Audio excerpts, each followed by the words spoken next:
வணக்கம். இன்றைக்கி என்ன டாபிக் பார்க்க போகிறோன்னா, பேய்க்கும் ஜாதகத்துக்கும் சம்மந்தம் இருக்கா அப்படின்வாங்க. அந்த அந்த டாப்பிக்கில் நம்ம பேசலாம். சரிங்களா? அதுக்கு தான் கூட கருப்பு ட்ரெஸ் போட்டு வந்தேன். சரிங்களா?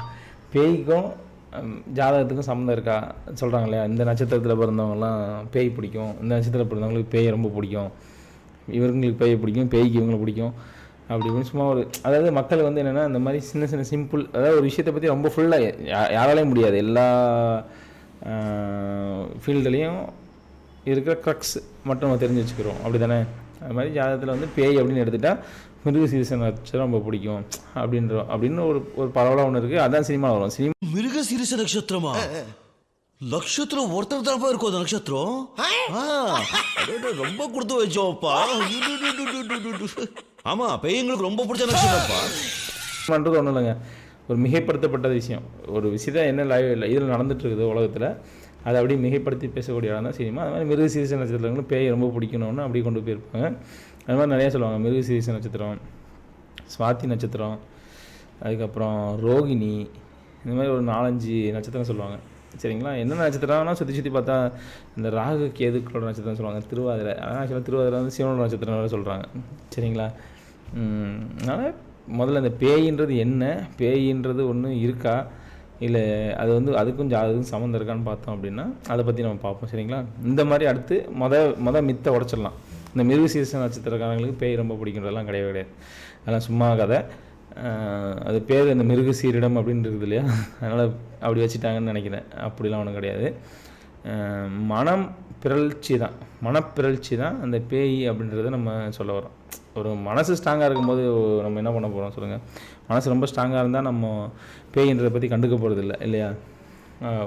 அது இல்லை, அது உண்மையிலே இல்லை. நம்ம மனமே நம்மளை வந்து ஒரு பிறழ்கிற அமைப்பு தான் அந்த பேயின்ற அமைப்பு, அமானுஷன்ற மாதிரியான அமைப்பு இதெல்லாம் தெரிய வரும். ஆனால் இந்த நடக்க போகிற விஷயங்கள் தெரிகிறது, நடக்கிற விஷயங்கள் முன்னாடியே நடந்த விஷயங்கள் ஞாபகம் வருது, இந்த மாதிரி விஷயங்களை நான் பார்த்துருக்குறேன். நான் ஜாதகங்களை பார்த்துருக்குறேன். ஸோ நான் ஒன்று சொல்லிட்டு வரேன். சரிங்களா? மொதல் விஷயம் என்ன, பேய் அப்படின்னு கேட்டால் பேயின்லாம் ஒன்று கிடையாது. உண்மையிலே இல்லை, 100% கிடையாது. உங்களோட மனசு எக்ஸ்ட்ரானியாக திங்க் பண்ணுறது, நிறைய விஷயங்களை போய் பண்ணுறது, அந்த மாதிரியான விஷயங்கள் தான் அந்த பேயின்ற மாதிரியான உருவமாக வருதுன்ற அமைப்பில். பேயின்றது என்னவா இருக்கும் அப்படின்னா, சந்திரன் வீக்காக இருக்கிறவங்களுக்கு தான் அந்த அதாவது நெகட்டிவான விஷயத்தில், அதாவது என்னென்ன விஷயங்கள் சம்மந்தப்படுது இந்த பேய் அமானுஷன்ற விஷயத்தில் என்ன அப்படின்னா, பேய் அப்படின்ற ஒரு விஷயத்த சொல்கிறாங்க. அது இல்லை, அது 100% இல்லை. மனம் வந்து ஒரு பயத்தை ஏற்படுத்துறது, அதுவாக அவனை விசித்திரமாக திங்க் பண்ணுறது, இந்த மாதிரியான விஷயங்கள் யாருக்கு நடக்கும் அப்படின்னா, சந்திரன் சரியில்லை அப்படின்ற பட்சத்தில், சந்திரனோட ஒளி இல்லை, சந்திரன்றது ஒரு மனோகாரகம் இல்லையா? மனம் டிஸ்டர்ப் ஆகும் பொழுது அந்த பேய் போன்ற விஷயங்கள் அவங்களுக்கு நடக்க ஆரம்பிக்கலாம். சரிங்களா? ஒன்று அப்படி பார்த்தா என்னவா இருக்கலாம்? நம்ம சரி அப்போ ஜாதகத்தோட கணக்கு போட்டது தான் சந்திரன் எங்கே நிச்சயமாகுது? விருச்சிக ராசியில் நிச்சயமாகுது இல்லையா? விருச்சிக ராசி அனுச நட்சத்திரம், அனுச நட்சத்திரமும் சொல்கிறாங்க. ஆக்சுவலாக அந்த அனுச நட்சத்திரமும் அந்த பேய் லிஸ்ட்டில் வருது, பேய்க்கு உண்டான நட்சத்திரங்கள் லிஸ்ட்டில் வருது. அந்த அனுச நட்சத்திரத்தில் பிறந்தவங்க நான் உண்மை வாய்ப்பு இருக்குது, அவ்வளோதான். அதுக்கு அனுச நட்சத்திரம் உடனே அனுச நட்சத்திரக்காரலாம் கீழே கமெண்ட் போட்டக்கூடாது. எனக்கு வந்து அனுச நட்சத்திரம் தான், எனக்கு பேயே கிடையாதுன்னு சொல்லிடக்கூடாது. அனுச நட்சத்திரத்துலையும் இருந்து சந்திரன் நீச்சமாகி அன்னைக்கும் அது பௌர்ணமி சந்திரன் இல்லாமல் ஒரு அமாவாசை சந்திரனாக இருந்திருந்தால் அவங்களுக்கு இந்த மாதிரி மனப்பிறழ்வு, மனம் எப்போயுமே வந்து ஒரு மாதிரி கண்ட்ரோல் இல்லாமல் இருக்கிறது, எதையாவது ஒன்று திங்க் பண்ணிகிட்டு இருக்கிறது, அந்த மாதிரி ஒரே விஷயத்தை திங்க் பண்ணிகிட்டு இருக்கிறது, அந்த மாதிரியான விஷயங்கள் நடக்கும். அது செக் பண்ணி பாருங்கள். இது நான் வந்து பார்த்தனால சொல்கிறேன். என்னோடய இதில் நான் ஒரு நிறைய ஜாதகத்தை பார்க்குறதுனால அந்த ஜாதகத்தை எடுத்து வச்சுருக்கேன். ஒரு ஜாதகத்தை, அந்த ஜாதகம் இதே மாதிரி அனுச நட்சத்திரம், அங்கே சனியோட சாரம் வாங்கி உட்காந்துட்ருக்காரு சந்திரன். அதே நேரத்தில் அங்கே நீச்சமாக இருக்கிறாரு, எந்த இது சப்போர்ட்டும் இல்லை. அங்கிட்டு அதே நேரத்தில் ராகுவோட சேர்ந்துருந்தாருன்னா இன்னும் மோசம். சரிங்களா? இந்த மாதிரி இடத்துல நம்ம நான் அனுச நட்சத்திரக்காரங்கள்லாம் போச்சு அனுசத்துக்கு தான் பேய் பிடிக்குமான்னு ஒரு டாபிக் போட்டுடக்கூடாது. அப்படி கிடையாது. அனுச நட்சத்திரத்தில் வாய்ப்புகள் ரொம்ப அதிகமாக இருக்குது. சரிங்களா? அப்போ பேயின்றது என்னன்னு சொல்லிட்டோம். பேயின்றது ஒன்று கிடையாதுன்னு சொல்லியாச்சு. அந்த மாதிரி மனப்பிறழ்வு ஏற்படுறதுக்கு ஜாதகத்தில் இது ஒரு காரணமாக இருக்கலாம். அடுத்து என்ன அப்படின்னு பார்த்தீங்கன்னா, இந்த பல விஷயங்கள் ஞாபகம் வருது, பின்னாடி நடக்க போகிறத கொஞ்சம் கணிக்கிறது. ஜாதகத்துலேயுமே சொல்கிறோம், ஜாதகத்துக்கு 3 கிரகங்கள். மொதல் விஷயம், ஜாதகன்றது முழுக்க சயின்ஸ். இதை வந்து எங்கேயுமே மாற்றிடக்கூடாது. மேத்தமெட்டிக்ஸும் சயின்ஸும் சேர்ந்து தான் ஜாதகம். ஒருத்தருக்கு நல்லா ஜாதகம் வரணும் அப்படின்னா புதன் நல்லா வலுவாக இருக்கணுன்றது நம்ம எப்படின்னு சொல்லியிருக்கோம். புதனோட வலுன்றது என்னன்றது நம்ம சொல்லியிருக்கோம் நிறையா தடவை. சரிங்களா? புதன் வலுவாக இருந்தால் ஜாதகம் மேத்தமெட்டிக்கலாக சூப்பராக வரும். இப்படி இருந்தால் இப்படி தான் இருப்பான், அப்படின்னா அப்படி தான் இருப்பான்றதை கனெக்ட் பண்ண முடியும். ஆனால் அதையும் தாண்டி ஒருத்தர் வராரு அப்படின்னா கரெக்டாக எக்ஸாக்டாக அவரோட சொல்கிறதுக்கு கேது உங்கள் ஜாதகத்தில் வலுவாக இருக்கணும். கேது ஏன் அப்படின்னா ஒருத்தர் சொல்லுவார் பார்த்தீங்களா, சில பேர் நம்ம இந்த ஜேம்ஸ் பாண்ட் கேரக்டர்லாம் நம்ம பார்த்துருப்போம் படத்தில், அவங்க வாட்டுக்கு வந்து ஏதோ ஒன்று செய்வாங்க, அது கரெக்டாக போயிடும். அந்த மாதிரி விஷயங்கள், அமானுஷ்யங்கள், ஒரு விஷயத்தை வந்து ஒரு டிவைனாகவே எடுக்கிறது, ஒரு விஷயத்தை பார்த்தோன்னே கணிக்கிறது, அந்த மாதிரி விஷயங்கள் எல்லாமே கேது தரும். ஸோ ஒருத்தர் வந்து ஜாதகம் நல்லா வரணும்னா புதனோடு சேர்ந்து கேதுவும் நல்லா இருந்ததுன்னா ஜாதகம் நல்லா வரும். அவருக்கு ராகு தசையும் சேர்ந்து வந்தால் தான் அவர் ஜாதகத்து மூலம் சம்பாதிக்க முடியும். நிறைய பேர் பார்த்துருப்போம், நம்ம ஊரே போய் பாருங்களேன், சாதாரண ஒருத்தர் தாத்தா மாதிரி உட்காந்துட்டு மஞ்சள் போய் வச்சுட்டு உட்காந்துருப்பார், கேதுவோட அம்சம் அவங்கெல்லாம். அவங்கள்ட்ட போய் கேட்டு பாருங்கள், ஒரு விஷயத்தை பற்றி கரெக்டாக சொல்லுவாங்க, ரொம்ப பெர்ஃபெக்டாக சொல்லுவாங்க, நல்லா அட்வைஸ் பண்ணுவாங்க, காசு சம்பாதிக்கின்ற எண்ணம்லாம் இருக்காது. அவங்களும் ஒரே வெத்தலை பாக்கு வாங்கிட்டு ஏதோ ஒன்று உங்களுக்கு பேசிட்டு போயிட்டே வந்துடுவாங்க. அவங்களுக்கு எல்லா விஷயமும் தெரியும், ஆனால் அமைதியாக இருப்பாங்க. அந்த மாதிரி கேது விஷயங்கள் தெரியும். ஸோ எனக்கு முன்பிறவி தெரியுது, எனக்கு அது தெரியுது, இது தெரியுதுன்னு சொல்கிறவங்களுக்கு கேது ஸ்ட்ராங்காக இருந்து நான் பார்க்குறேன். கேது இந்த மாதிரி ஸ்ட்ராங்காக தான். அப்போ கேது நட்சத்திரம் தான் மூளை வரும், மூல நட்சத்திரம் வரும், அஸ்வினி வரும், மகம் வரும். ஆனால் மகம் வந்து நான் பார்த்த வரைக்கும் மகம் வந்து எப்படி இருக்க மாட்டாங்கன்னா ஒரு கணிப்பாங்க. அவங்க வந்து ஒரு விஷயம் இது இப்படி போகுது, தப்பாக போகுதுன்றதை கொஞ்சம் கணிப்பாங்க. அதையும் நான் அதை சொல்லலாம். மூலம் பார்த்திங்கன்னா ரொம்ப காமாக இருப்பாங்க. நான் சொன்னல கேதுவோட அம்சத்தில் மூல நட்சத்திரத்தில் பிறந்தவங்களுக்கு எல்லாமே கொஞ்சம் தட்டி நடக்கிறதுனால மேக்ஸிமம் அவங்க என்ன பண்ணுவாங்கன்னா மேக்ஸிமம் ரொம்ப காமாகவே இருப்பாங்க மூல நட்சத்திரத்தில் பிறந்தவங்க.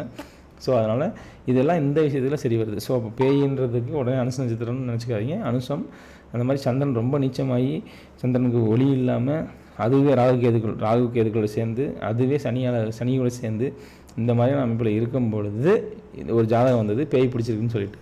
அந்த ஜாதகம் இப்படியே தான் இருந்தது, டெட்டோவாக இருந்தது. சரிங்களா? ஸோ அதனால் பேயின்றது இந்த மாதிரி தான் இருக்கலாம். அடுத்தது கேது சம்மந்தப்பட்டவங்களுக்கு இந்த அமானுஷ்யம் நடக்க போகிறத கற்றுக்கிறது, நடக்க போகிறது முன்னாடியே தெரிகிறது, இல்லை முன்னாடி என்ன நடந்திருக்கோன்ற அனுமானம் பண்ணுறது, இந்த மாதிரியான விஷயங்கள்லாம் கேது மூலமாக கிடைக்குது.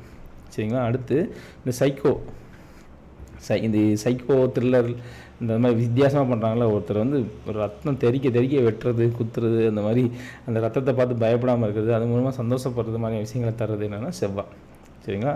அப்போது அந்த மகரத்தில் செவ்வாய் உச்சமாகறவங்க டாக்டர் சார் நிறைய பேர் பார்க்குறேன். செவ்வாய் உச்சமாகிட்டாலே டாக்டர் கிடையாது. அங்கே மகரத்தில் செவ்வாய் உச்சமாகி அந்த செவ்வாய் சுபத்துவமாக இருந்து நல்ல அமைப்பில் இருக்கும்போது நல்ல டாக்டர்ஸ் உருவாகிறாங்க. பெரிய பெரிய கார்டியாலஜிஸ்ட்டு, அந்த என்ன சொல்கிறது, ஒரு நீங்கள் வந்து அதுக்காக இது இப்படி கம்பேர் பண்ணுறதுன்னு நினைக்காதீங்க.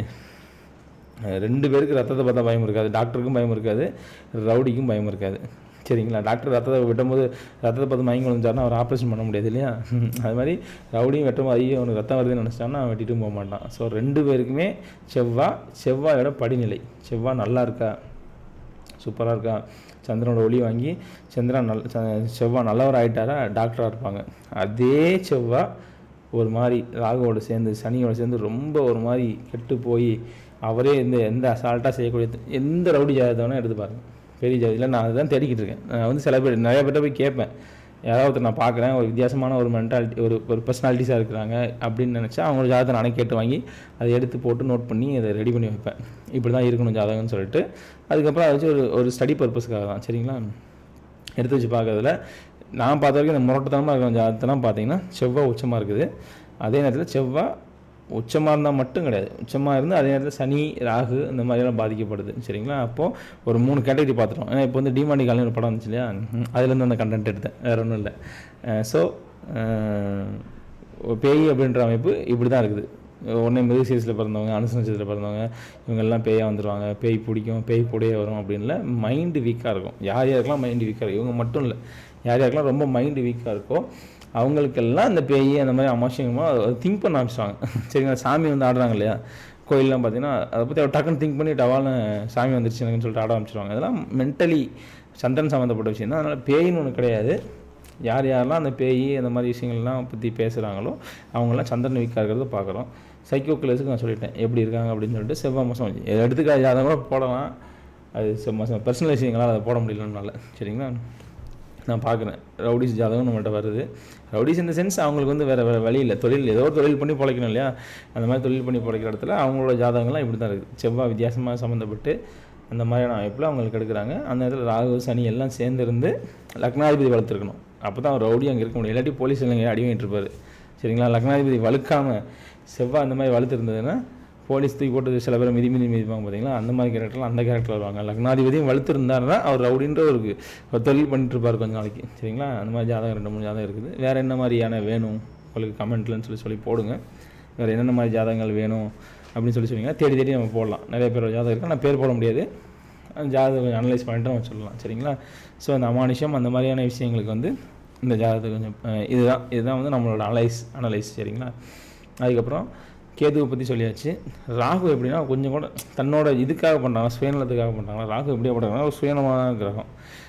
யாருக்காவது ராகு தசை நடக்கும்போது அவங்களோட சுயநலத்துக்காக என்ன பண்ணுவாங்க அப்படின்னா ரூல்ஸ் எல்லாம் மாற்றிப்பாங்க, எல்லாம் பண்ணிப்பாங்க, கொஞ்சம் மேலே போவாங்க, இந்த எக்ஸ்ட்ரீமுக்கு போவாங்க. ராகு எந்த அளவுக்கு கெட்டிருக்கோ அதை வச்சு அந்த எக்ஸ்ட்ரீமுக்கு போவாங்க. சரிங்களா, இந்த மாதிரி நான் இப்போ தான். ஸோ இந்த வீடியோவை பார்த்துட்டு உங்களுக்கு கீழே வேறு இந்த மாதிரி ஜாதகம் ஏதாவது இருந்தால் எடுத்து போடுங்கன்னு சொன்னீங்கன்னா தேடுவோம். நம்ம தேடி அதை ஒரு ரிசர்ச் பர்பஸில் கொண்டு போவோம். நன்றி.